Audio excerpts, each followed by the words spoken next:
Yes, yes, yes. Good morning mga kasama. Nandito na naman si Kuya Goods nagbabalik. At syempre, kung di ka pa nakasubscribe sa ating channel, pa-subscribe na lang po at hit mo na rin yung bell para updated ka sa ating mga video. At kung hindi ho nagno-notify ang ating video, ating upload videos everyday, madali lang ho yan.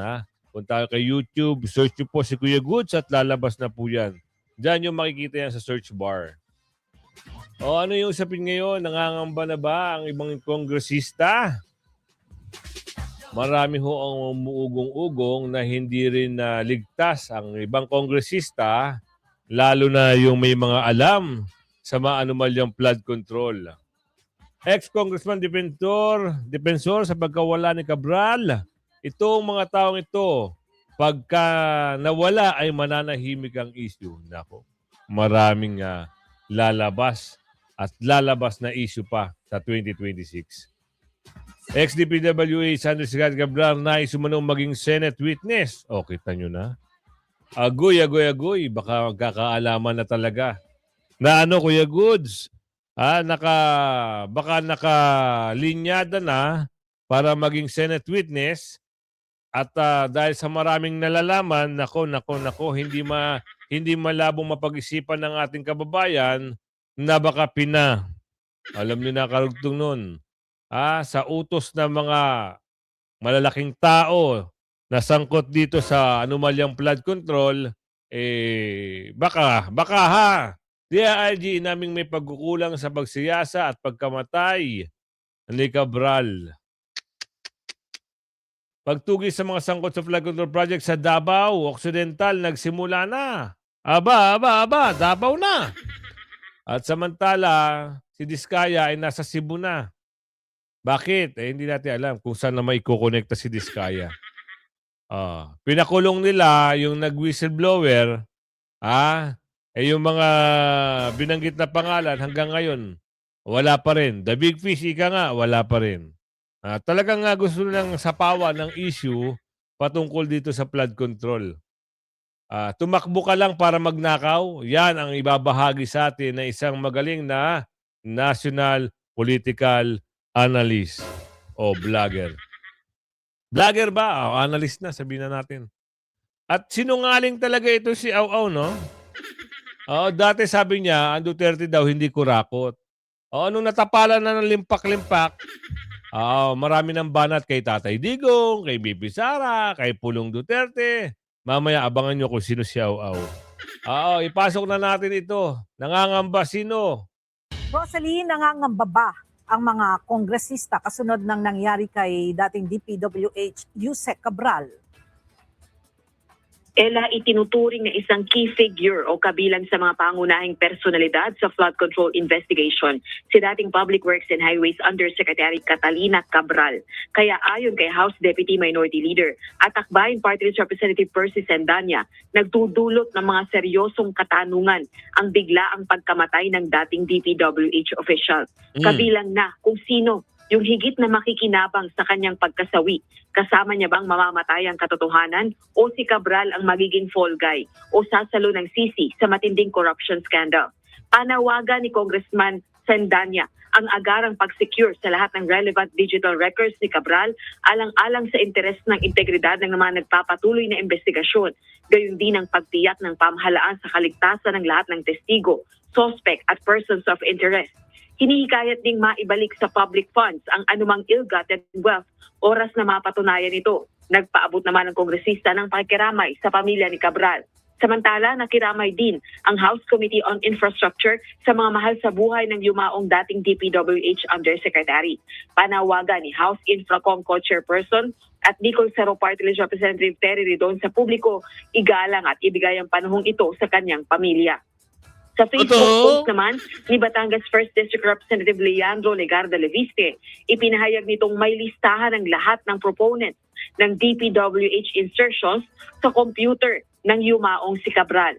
Ang problema yung laptop daw ho ay nawawala. Hindi natin alam kung umano o di umano, sigurado yun ang susi ng lahat ng mga problema na ito. Pag nakita yung laptop, sigurado may paglalagyan ng mga contractor at mga kung nanakaw. Oo, may paglalagyan kayo kasi nasa computer lahat ang mga pangalan ng mga nakinabang. Diyos mio, Marimaro. Dan umanong may kopya nito. Kung lumabas lang ito, ayon sa Batangas congressman, tapos na ang mga investigasyon. Yun. Balik sa'yo, Ella. Yun ang sinasabi, di ba? Yung laptop na yan, matagal nang hinahanap. Ngayon, nawawala. Ano ba, ninakaw, nanakaw? Nasama sa limot o kinalimutan, winala, nagwala.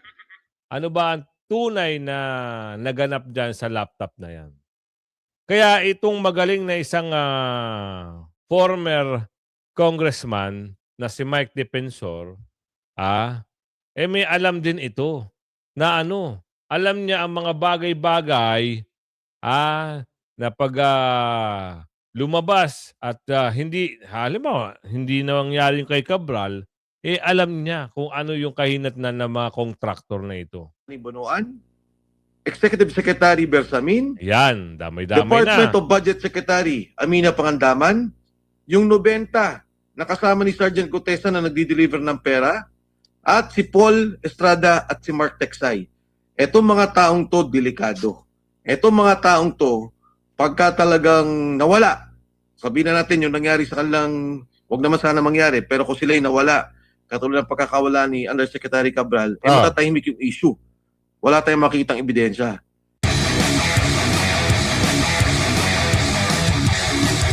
Kayo po ay nakasubaybay sa issue ng flood control at marami din po kayong experience sa budget making bilang po ang pondo ay nagmumula po sa House of Representatives sa ilalim po na tinatawag na power of the purse.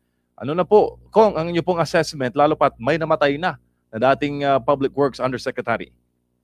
Well, alam mo, MJ, Admar, ito talagang nangyayari sa investigasyon magmula sa Blue Ribbon Committee, sa Independent Commission on Infrastructure, sa ICI, talagang questionable sa akin yan from day one. Alam mo kung bakit? Alam mo, ang ahensang pinagtutuunan natin ng pansin sa ngayon pa lang to hindi pa natin nakikita yung iba't ibang departamento, ay yung flood control projects ng Department of Public Works and Highways. So doon po sa DPWH na puro infrastruktura, ay flood control pa lang ang tinitingnan natin. Dalawa ang tao na critical dyan sa pag-uusap dahil nagsalita na naman si Undersecretary Bernardo. Yung una, si Secretary Manny Bonoan. Pinaalis nila. Yun. Pinabayaan nila lumabas ng bansa. Hanggang sa ngayon, walang kasong na-file, hindi na-cancel ang passport. Dapat nga, hindi yan pinayagang lumabas Tama nga dapat naman. immediately inayos nila na wag pabayaang lumabas yan kung ano man. Kung mapapakancel ang visa, dahil ito'y kayang gawin ng ating Department of Foreign Affairs, o di kaya yung pag-cancel ng passports sa pamamagitan ng hukom, o kung anumang korte. Itong dalawang to, pinabayaan nilang nawala. Si Manny Bonoan ang nauna, pagkatapos itong si Secretary Cabral. Hindi pa natin alam kung ano talaga yung nangyari sa kanya, pero critical na critical yung impormasyon na hawak ni Undersecretary Cabral dahil siya yung may hawak ng listahan. I'm sure alam ni Manny Bonoan yun. Yeah. I'm sure nagko-coordinate sila. Totoo yan. Bakit pinalabas nila, nakalabas ng bansa? Ang bilis na nakalabas di ba? Nung kasagsagan na hindi pa masyadong mainit, painit pa lang ang usapin, nakatalilis kagad. Nag-resign, biglang pumunta ng Amerika. Ang paliwanag parang support siya sa asawa, na merong gagawin, check up kung ano-ano. Ngayon, wala nang balita. Sorry Ngayon, ang pinapalabas nila ngayon, wala silang impormasyon. Kung nakalabas din si Cabral noon, di sana hindi nangyari sa kanya. Pero, malaking question mark. Gaya nga nung sinabi, sino ba nagsabi noon na hindi mo pa nakikita yung totoong muka na nasa coffin. Di ba? O ano na umeksena? Isa pa, isang malaking tanong Nahulog sa 20 meters height o sabihin natin 4 floors. O sabihin natin 5 palapag. Sabihin na natin Eh, binalita, nagkaputol-putol daw yung katawan. Ha? Paano magkakaputol-putol ang katawan nun kung malalamog lang yan? Pero hindi ho mapuputol yan. Kaya nga ilabas nyo kung totoo ba siya, siya ba talaga, ilagay nyo kung saan dapat ilagay. Pakita nyo sa taong bayan. Kasi anak kayo ng bugi, pag meron kayong mga ipinakukulong, gustong ipakulong, tinatakpan nyo yung muka, papasok sa oblo. Oo. Ngayon, si Diskaya napagdiskitahan nila. 'Di ba? Si Diskaya nga ang dapat na maging state witness dahil sino ba ang mga binanggit niyang pangalan? Malalaking isda ang binanggit niyang pangalan, pero ngayon siya pa ang nakakulong. 'Di ba? Oh, sino pinangalanan niya? Si Balulong, si Saldico, yung congressman ng Pasig, congressman ng Quezon City, marami pang iba. Pero yung mga congressman nun yun, pumunta lang sa ICI, tapos na ang kwento. O, tama, di ba? O, naka-executive session pa sila. Wow, swerte nyo ha. Mga unggoy. Oo, mababack to you rin kayo pag upo ni Bibi Sara. But yung sentro ng lahat ng usapin na to sa mga insertion ng budget, nandyan kay Undersecretary Cabral. At yan na nga sinabi niya ni Congressman Libiste noon pa, nasabi niya panghawakan lahat ng dokumento, panghawakan ng computer, ang kung ano mang mga gadgets na hawak, para nga malaman natin kung ano talaga yung katotohanan. Pero alam mo, Admar MJ, itong usapin na to, malinaw na to sa akin sa simula pa lang. Ang palasyo, at kasama na dyan kung ano man yung nagiging ginagawang investigasyon sa iba't ibang ahensya ng gobyerno, maging sa listatura, may script na yan. Ayan, At ang script niyan, ang sinasabi nila, si Saldico, ang mastermind, kasama dyan yung ngayon, no, na-filean na si Undersecretary Bernardo, na-filean yung sa Bulacan, yung district engineer, na-filean yung mga maliliit na tao doon sa ahensya ng DPWH. Nagkaroon na lang sila ng pag-aresto sa Mindoro. Ang aking pagkaalam, sa Sorsogon din. Yun naman sa Sorsogon, para maganda yung sangkap ng kanilang script, nandyan din ang ilang congressmen at mga senador na isasama nila. So, hanggang dyan na lang yan. Huwag na po tayong umasa na meron pang matatapos dyan. Yan na lang ho ang magiging final script na binabanggit at makikita natin. Hindi nila pagtutuunan ang katotohanan. Yan. Hindi nila alamin sino talaga mastermind, sino nag-ayos ng pondong yan. Katulad na akin nabanggit, nandyan si Manny Bonoan, nandyan si Caparal sa DPWH. Sino pang may mga alam ng pondo?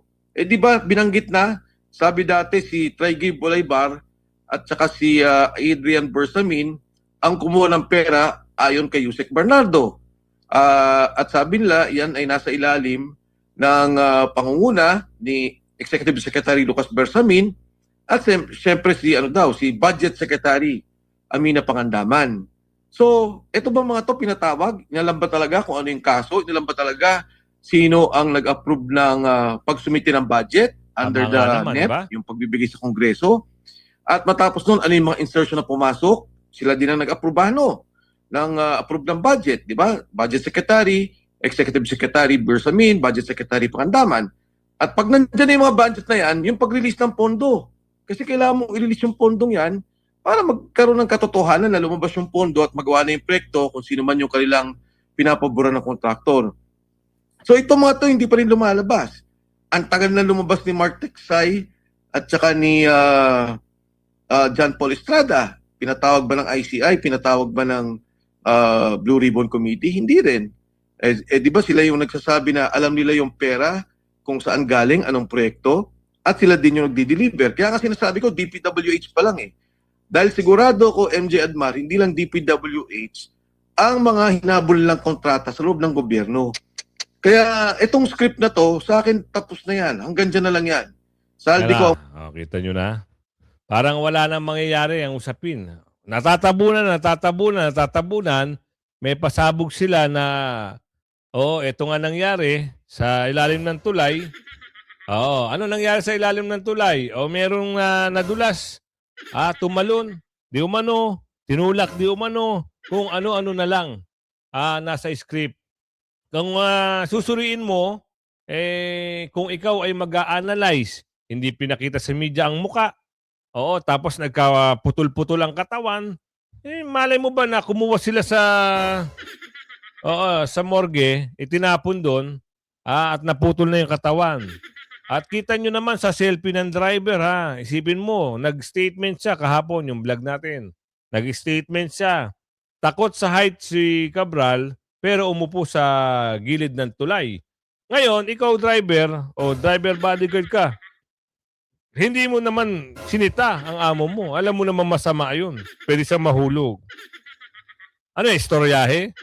Hindi natin sinasabi na pero ngayon may balita na siya ngayon ay isang person of interest. Naku, agoy.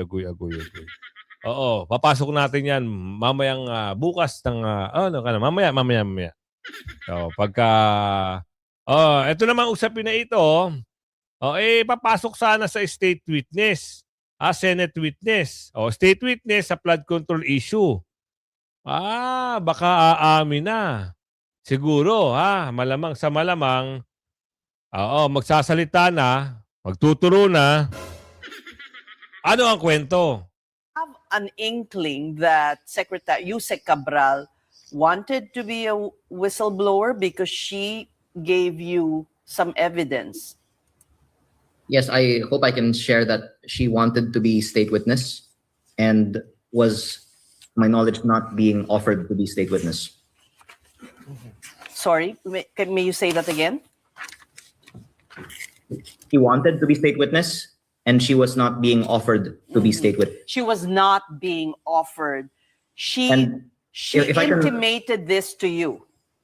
No, this is what I was told, but I actually also just received an official statement purportedly from her family that I also shared with your producer right before this show, that also wanted to put on the record that not only was no case ever filed on her, but that it was regrettable that even if no case was filed, she was repeatedly dragged in what appears to be a public shaming campaign by persons who have since capitalized on the issue for political gain. And they also clarify that she was not even formally invited to attend the hearing at the ICI this Monday, even if this was already in the newspapers. That wasn't true. Hindi pala totoo. That is what the official statement purportedly from their family that was released now says. All right. Take us back to your initial dealing with Yusek Cabral. You say that she wanted to be state witness. How did she convey this to you? Yan. This was not conveyed to me directly, but if I can share the following.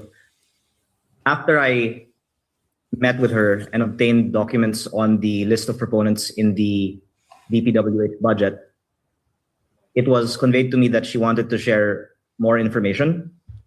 And I was thinking that we were going to be getting more information, but I think she was affected, of course, by the public attention, even if there were not as much actually being done on the legal side. And then that led, I think, to yesterday's events, because I think what the statement that has just been released implies that it is unfortunate that she was dragged into a public shaming campaign by persons who have since capitalized on the issue for political gain, was that the press conference at the DPWH yesterday morning may have not been coincidentally on the same day that yesterday's events happened. Okay, the way you are conveying to us is there was a conduit between the two of you. Did I understand it right? You were not speaking to her directly, but there was a bridge. I went to her office twice, and in those instances and in instances subsequent to that, had also talked with her. But the more recent communications I'm talking about were not directly with her. That's right. So if you want to discuss the interactions that I had on the documents, those were given to me on September 4, and they pertain to the proponents in the DPWH budget. Okay. On September 4, you met with her personally. Yes.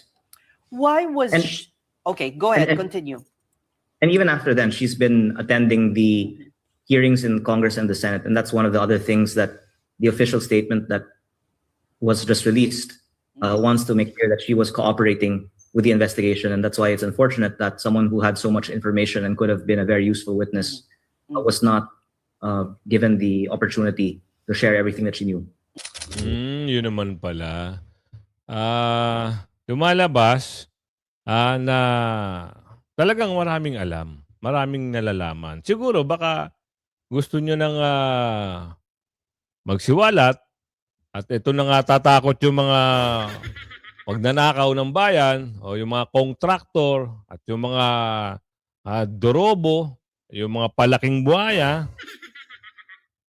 Hindi natin alam kung ano yung kwento kasi hindi pa tapos yung usapin kung siya ba yung totoong kasi wala nga hong pinakitang mukha, sabi ni Aling Ledesma.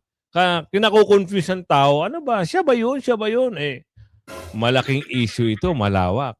'Di ba? Pagtugi sa sangkot sa flood control sa Davao Occidental nagsimula na. Kita mo napunta na naman sa Davao.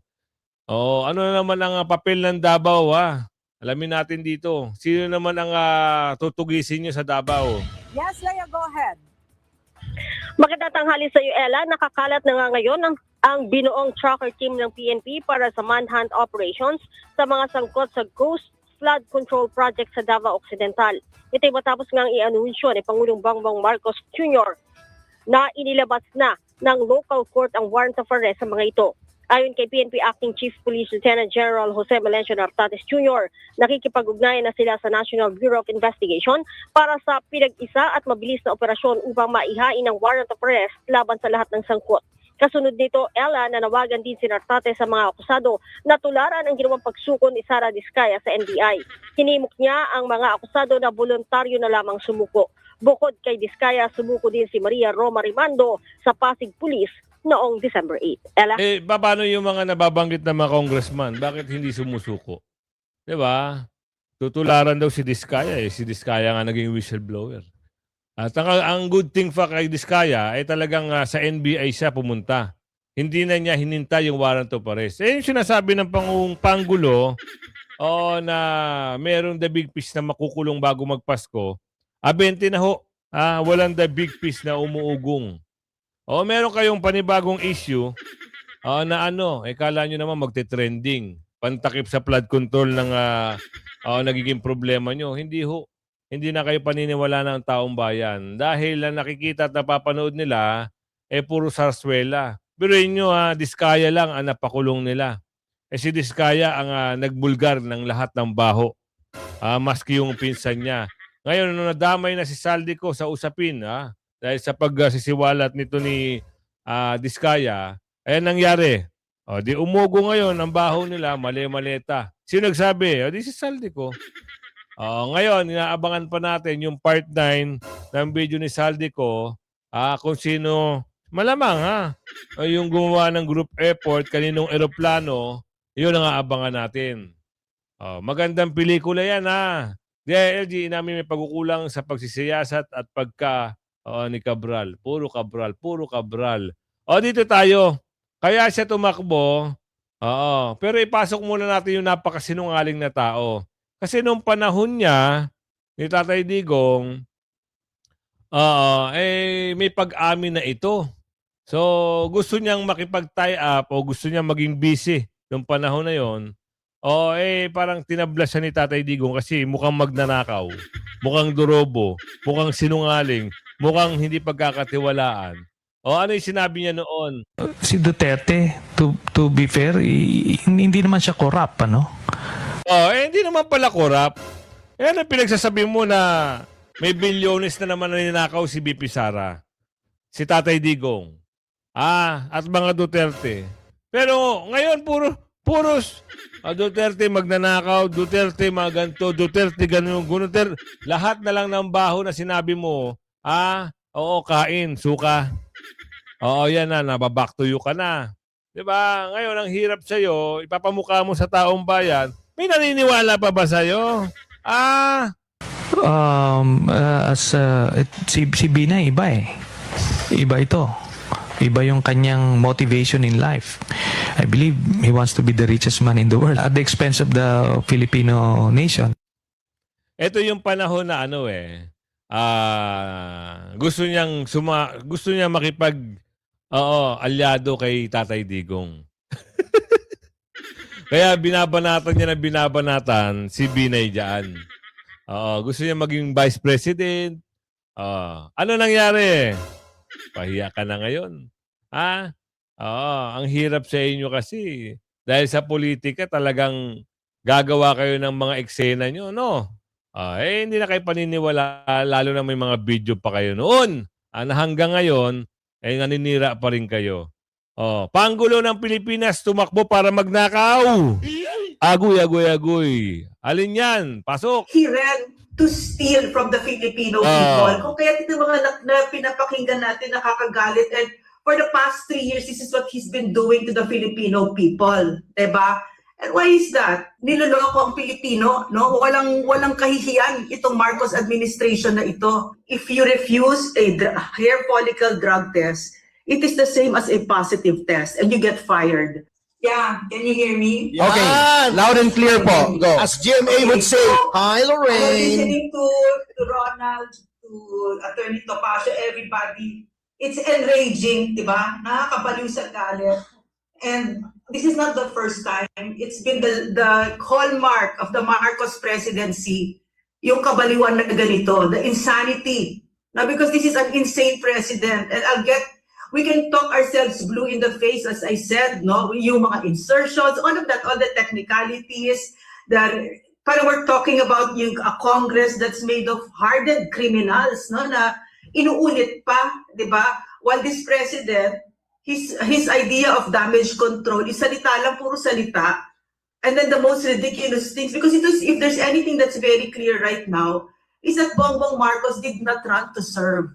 He ran to steal from the Filipino people. Kung kaya ito mga na pinapakinggan natin nakakagalit, and for the past 3 years, this is what he's been doing to the Filipino people. Diba? And why is that? This is a man in the grip of a powerful substance abuse disorder. If there's anything that's very clear now, is that he's not fit to lead. He has destroyed our economy in under 3 years. And the amounts that we're talking about right now are staggering, nakakahina.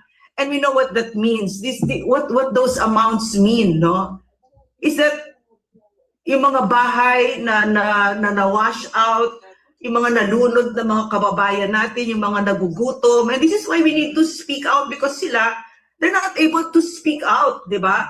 And if there's one thing that we also know, this could not have been possible under President Rodrigo Roa Duterte. In the end, the buck really stops with Bongbong Marcos. And apart from di ba, Ferdy said, no, Attorney Topacio said that yung statement ni Zaldico, why is it heavy? It's also heavy because he's the appropriations chair. Diba? Mabigat yung sinabi niya. So, and yet, niloloko ang Pilipino, no? Walang kahihiyan itong Marcos administration na ito. That ICI is a load of crock talaga, bullshit. Because it was created by Bongbong Marcos. His appointees, no? These are his appointees. And they will not touch Bongbong Marcos nor Martin Romualdez. And at the end of it, ang kakapal talaga ng mga mukha, walang kahihiyan sa Pilipino. The impunity, the brazenness, and we'll always go back to the privilege of having served my country under PRRD, which fortunately, no, for us, he gave us a standard. And I'm afraid that we're going to lose that outrage, and we should never lose that outrage. Isa pa yan, no? Just to look at PRRD in The Hague, yan ang ginawa ni Bongbong Marcos. It's a heinous crime. Extraordinary rendition. So, all in all I really just want to say, as a doctor, no, we can cure the symptoms. We can say, we'll do this, yung katulad ng ginagawa niya, no? He'll fire all sorts of people, mga undersecretaries niya, si Lucas Bersamin, etc., etc. Pero siya yung kailangan mag-resign. He has to step down. He is fully incapable of leading our country. It's like having a patient with cancer. You're going to manage the fever, the appetite loss, but in the end, it's the cancer, and the cancer is Bongbong Marcos. Yun. He is fully incapable. He is a plunderer. He is a criminal, the extraordinary rendition of PRRD. And he is a drug addict. At Ayun. the very bottom of this is because he is a drug addict. His family members are drug addicts. The bottom line na yung sinabi ni Madam na hindi kayang mamuno ng addict. Ng addict.